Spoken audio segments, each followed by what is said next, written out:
My parents threw my belongings onto the street and called me a disgrace for working on a farm. The elderly couple who took me in had no idea that the farmland owner had been watching me for years. What he announced at the handover ceremony would make my parents realize their biggest mistake. Before we continue, please subscribe to the channel and let me know where you are listening from in the comments. My name is Emma Parker, and I am 24 years old.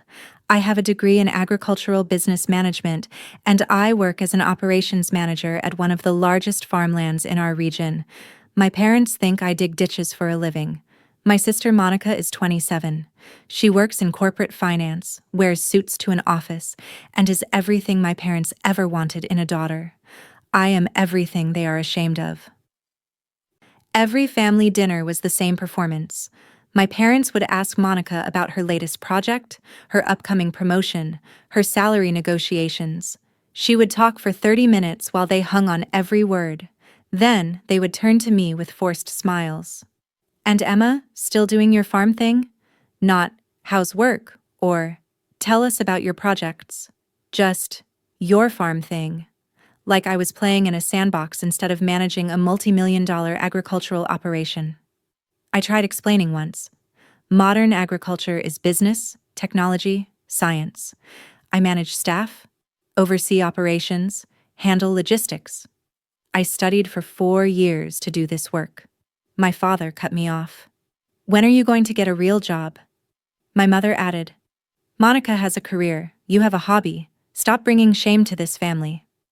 Monica loved every second of it. "Still playing in the dirt, Em? Let me know when you're ready to join the real world." They never visited the farm, never asked to see where I worked, never acknowledged that I had built something real. 6 months ago, something I never imagined happened and everything changed. I came home after a 12-hour shift managing the harvest operations. I was exhausted, covered in dust, proud of what we had accomplished that day. My parents were waiting at the front door. My belongings were piled in trash bags on the lawn. "Pack the rest of your things," my father said. "You're leaving. Tonight." I stared at them. "What are you talking about?" "We can't have our friends knowing our daughter works in dirt," my mother said. "You're disgracing us. We're done accommodating this phase." Monica stood in the doorway, smirking. "Maybe this will motivate you to get a real job." "I have a real job. I manage agricultural operations for—" My father started throwing more of my things onto the lawn. My clothes, my laptop, personal items I had owned since childhood. Neighbors were coming out onto their porches. Someone was filming on their phone. "Don't come back until you have a respectable career," my mother said. I gathered my belongings while they watched. Monica laughed when I dropped a box and my books spilled across the grass. My parents went back inside and closed the door while I was still packing. I sat on the curb with my things piled around me, crying, with nowhere to go. Then Mr. and Mrs. Johnson drove by. They were an elderly couple who lived near the farm. I had known them for 2 years. They always waved when I drove past. Sometimes they would stop by with cold lemonade on hot days. They had always been kind. Mrs. Johnson got out of the car immediately. "Emma? Sweetheart, what happened?" Through tears, I explained. "The eviction. The trash bags. My parents calling my career a disgrace." Mrs. Johnson looked at her husband. He nodded. "You're coming home with us," she said. "Right now." "I can't ask you to." Mr. Johnson was already loading my belongings into their truck. "You're not asking. We're telling you. We've always thought of you as our daughter anyway." They gave me their spare room. They refused to take rent money. "You save your money, sweetheart. You're family now." I threw myself into my work. I was grateful for the shorter commute now that I lived so close to the farm. I worked harder than ever, up at 5 in the morning, managing operations, handling logistics, treating the business like it was my own. What I didn't know was that someone had been watching me. Mr. Brad Henderson owned the farmland. He was 68, a multimillionaire who had built his agricultural empire over 40 years. His eldest son David worked overseas, sent money, but felt guilty for leaving his father alone. Mr. Brad visited the farm regularly. He watched how I managed the staff, how I handled problems, how I cared about the land and the business. He mentioned me in phone calls to his son. There's this young woman who runs things like she owns the place. She's remarkable. I had no idea any of this was happening. 6 months after moving in with the Johnsons, Mr. Brad called me to the main office. I walked in nervous. Did I do something wrong? Sit down, Emma. I have news. He explained that his son David had bought him a small island in the Bahamas, a lifelong dream. He was moving there within a month. My heart sank. You're leaving. I understand. I will help train whoever you want to replace me as manager. That's what I want to talk about, Mr. Brad said.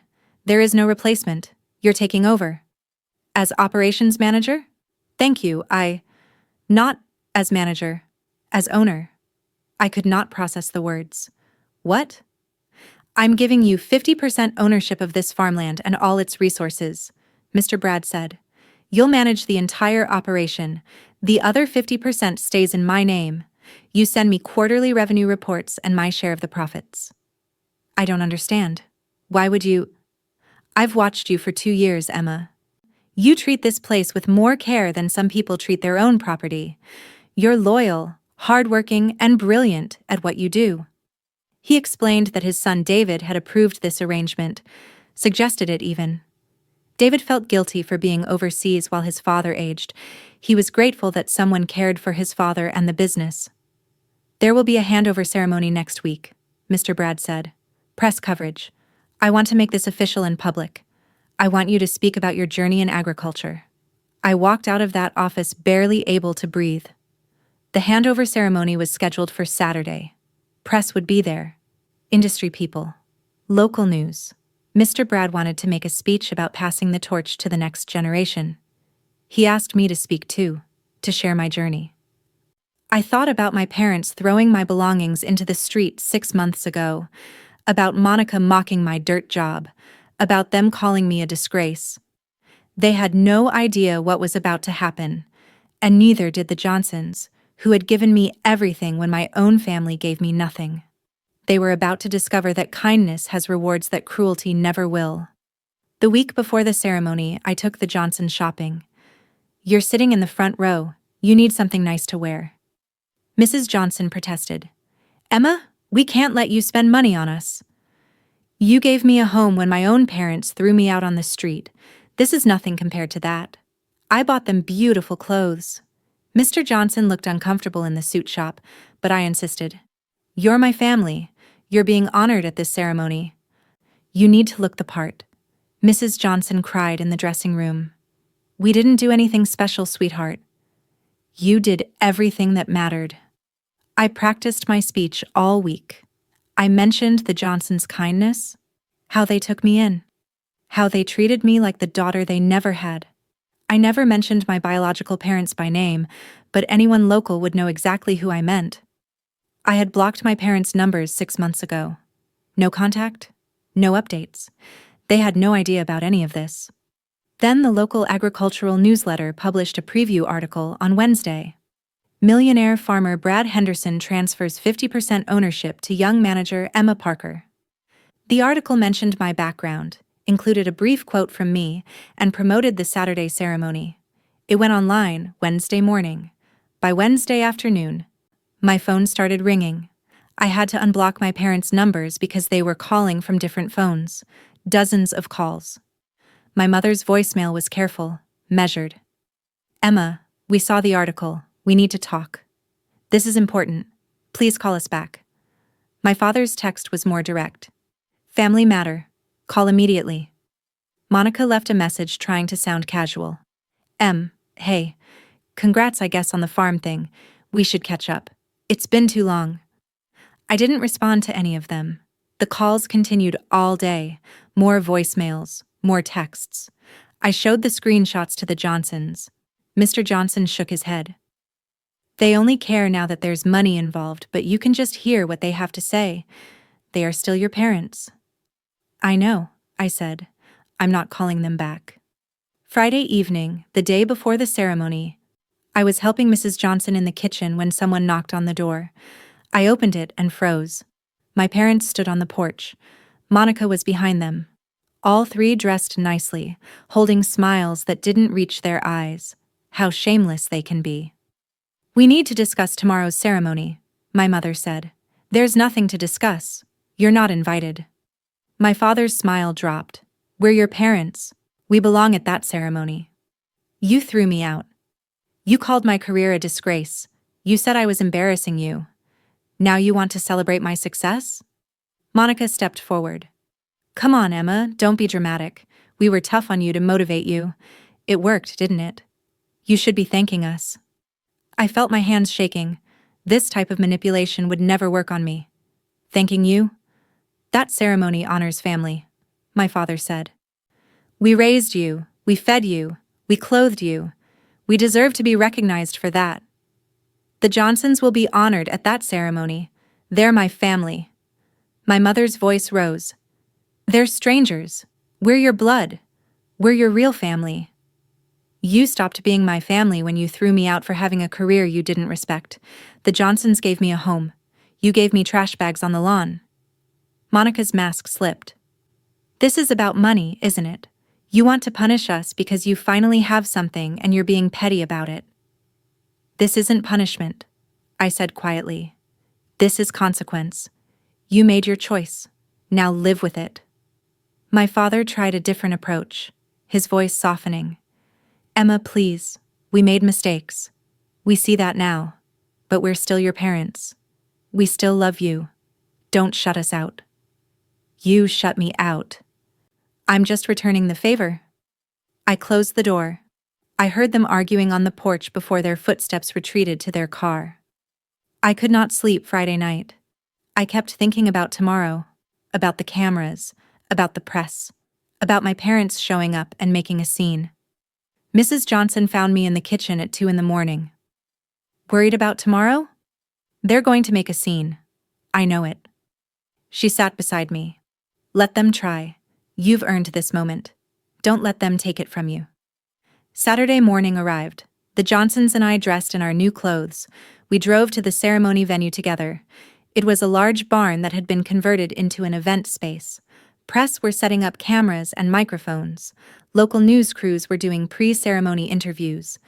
People from the agricultural industry were arriving in suits and dresses. The front row had reserved seats.